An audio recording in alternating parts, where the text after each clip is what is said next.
ക്ലേശങ്ങളും ദുഃഖങ്ങളും ജീവിതത്തെ തേച്ചു മിനുക്കാനുള്ളതാണ്, തകർക്കാനുള്ളതല്ല. അതിനു തെളിവ് മഹത്തുക്കളുടെ ജീവിതം തന്നെ. അവരുടെ വാക്കുകളും ജീവിത സന്ദർഭങ്ങളും നമ്മിൽ ആവേശമുണർത്തും, നമ്മിലെ നിരാശ അകറ്റും. ആത്മവിശ്വാസവും കരുത്തും പ്രതീക്ഷയും തൊട്ടുണർത്തുവാൻ ശ്രീ സത്യസായി പബ്ലിക്കേഷൻ സൊസൈറ്റി പ്രസിദ്ധീകരിച്ച ശ്രീ സായിദാസിൻ്റെ നല്ലൊരു നാളെ എന്ന പുസ്തകത്തിൽ നിന്നും. മനസ്സറിഞ്ഞു പ്രാർത്ഥിച്ചാൽ ദൈവം കേൾക്കും, ഫലവുമുണ്ടാവും എന്ന് പറയാറുണ്ട്. അതെങ്ങനെ? ദൈവത്തിനൊരു കത്ത്. ഇതൊരു സംഭവകഥയാണ്.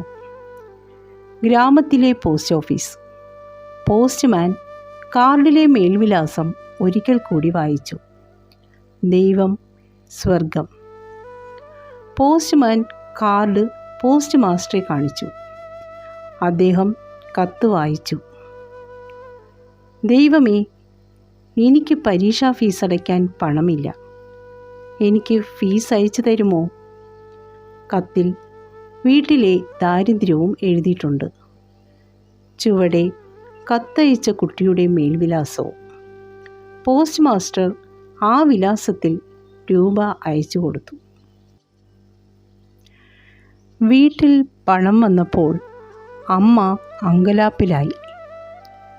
ദൈവത്തിന് കാർഡയച്ച കാര്യം അപ്പോഴാണ് മകൻ അമ്മയോട് പറഞ്ഞത്. അമ്മ മകനെയും കൂട്ടി പോസ്റ്റ് ഓഫീസിലെത്തി. പോസ്റ്റ്മാൻ കാര്യങ്ങൾ വിശദീകരിച്ചു. ഭഗವಂತನ നിമിത്തമായി പ്രാർത്ഥന ചെയ്യാలి. We have to pray God for God himself. భగవంతుడే సర్వమును మనకు అనుగ్రహిస్తుంటాడు. In fact, God supplies all that we need. ఏ నిమిషంలో ఎక్కడ దేన్ని అందించాలో దాని తనకే తెలుసును. God knows what to give, when to give, where to give. ఏ ప్రయత్నము చేయకపోయినప్పటికీ తనంతట తామే ప్రభావిస్తుంటుంది. Even if you do not make effort, God will confer that what you need. మనము కేవలం కోరి విఫలమైనంత మాత్రమున మనం బాధపడటం ఇది భక్తుల యొక్క లక్షణం కాదు. It should not be the quality of a devotee to go back when his desire is not fulfilled by God. ఏ ప్రాణి ఎంతవరకు ఉండాలి, ఎంతవరకు దీన్ని భుజించాలి, ఎంతవరకు దీన్ని విసర్జించాలి అనేటువంటి సత్యాన్ని భక్తులే కనుక్కొని ప్రజలే దాన్ని గుర్తించుకొని వర్తించడం అత్యవసరం. Therefore, it is essential to know what we need, what kind of food that we require, and carry on our life sojourn on earth. నా యొక్క సంభాషణలంతా కూడా ప్రేమ చేతనే జరిగేటువంటివి. Bhagwan's conversation, the quintessence of his speech is నా love. శక్తి అంతా కూడా ప్రేమ శక్తియే ప్రధానమైనటువంటి. Bhagwan's power is the power of love. ప్రేమకు మించినటువంటి యొక్క ఫలం మనకు తెలియదు. There is nothing greater than love. ఈ ప్రేమను మీరు పెంచుకుంటే అన్ని సిద్ధిస్తూ పోతాయి. If you develop love, rest of the things will take care of you. పోరానటువంటి ప్రదేశాలు కూడా పోవచ్చును. And you can get into those places which is not possible ఎన్ని otherwise. విధమైనటువంటి కఠినమైనటువంటి చర్యలైనా మనం సులభంగా చేయవచ్చును. You can face the challenges in life. అన్నిటికీ తానే వెంటనే జంటనే ఇంటనే కట్టనే ఉంటుంటాడు. And God is always with you, in you, above you, below you, around you.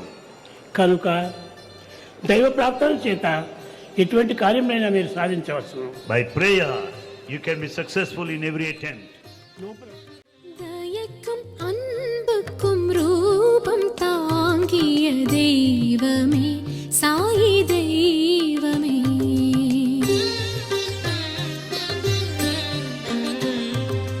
ദയക്കും അൻപുക്കും രൂപം താങ്ങിയ ദൈവമേ, സായി ദൈവമേ.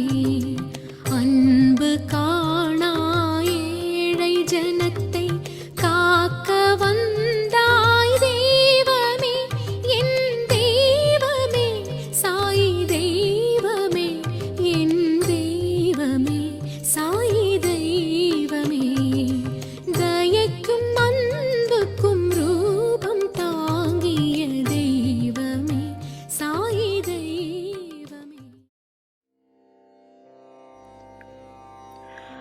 ആത്മാർത്ഥമായ പ്രാർത്ഥന അവിടുന്ന് കേൾക്കും, പരിഹാരവും നൽകും. പക്ഷേ അത് എപ്രകാരം, ഏതു രീതിയിൽ എന്നൊന്നും നമുക്കറിയില്ല, അതറിയേണ്ട കാര്യവുമില്ല. ഈശ്വരൻ്റേതായ രീതിയിൽ പ്രവർത്തിക്കുന്നു.